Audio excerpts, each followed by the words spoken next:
That was LL Cool J, Around the Way Girl. So what happened in Springfield, Ohio continues to unfold. Haitian immigrants are under assault. As a matter of fact, the Governor DeWine, has sent state troopers to make sure, to schools to make sure that the children that go there are safe.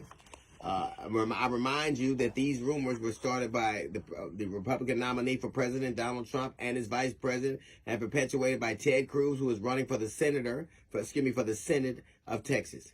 Now, the thing that I find interesting is before there was an influx of Haitian immigrants, there were about 58,000 residents of Springfield. Springfield was a town that was diminishing. It was dying. It wasn't profitable. It was a lot like a lot of small cities in the Rust Belt. And then there came this influx of immigrants. And not only do immigrants contribute to the economy in terms of taxes they pay, but goods they buy and services they need and all those kind of stuff. So it's a boon for the economy. As a matter of fact, the only time anything ever grows is when people move in. If you're a dying community, if your roles and your coppers are diminishing and people are moving out and you're aging out and you need immigrants. And one of the things that we know for sure, that there were a lot of job openings there. Now, if the residents there didn't want immigrants there, why didn't they fill those job openings themselves? As a matter of fact, right now, if they didn't want them there, they could fill those job openings. But the thing in America is that you want to blame immigrants and everybody coming in and people taking the job that you will not do. And the truth of the matter is, as much as a political issue as immigration has been or is, Wall Street doesn't see it that way. Illegal immigration in America is a boon to big businesses. Try to tell farmers you don't want immigrants there. Try to tell people in construction you don't want immigrants there. Try to tell people in poultry or dairy you don't want immigrants there. Try to tell people in the restaurant business or the wine business. Try to tell anybody in any substantive business in America that you do not want immigrants there.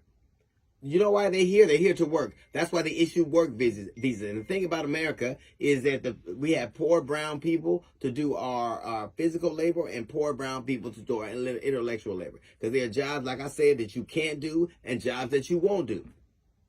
And it is turned by this. How many times have we seen a racist lie end up in black people being hurt? I said this before. Tulsa, Oklahoma. We got Rosewood. We got Emmett Till.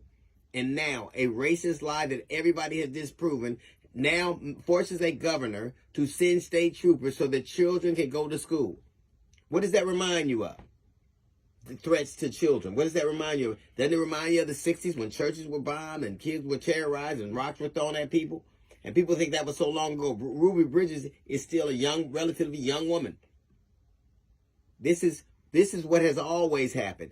And I will tell you this: the further he slips in the polls, the further the more his returns diminish, the more racist and the more incendiary he's going to be. Now you have a sitting governor in 2024 sending troops to make sure that children can go to school.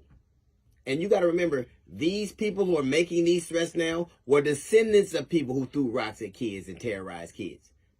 This is not new, it's retro.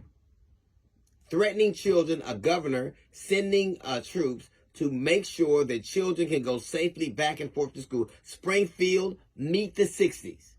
The more things change, the more they stay the same. It's a little note from the GED section. Got the Jazz Report coming in 15 minutes. It's the D.L. Hughley Show.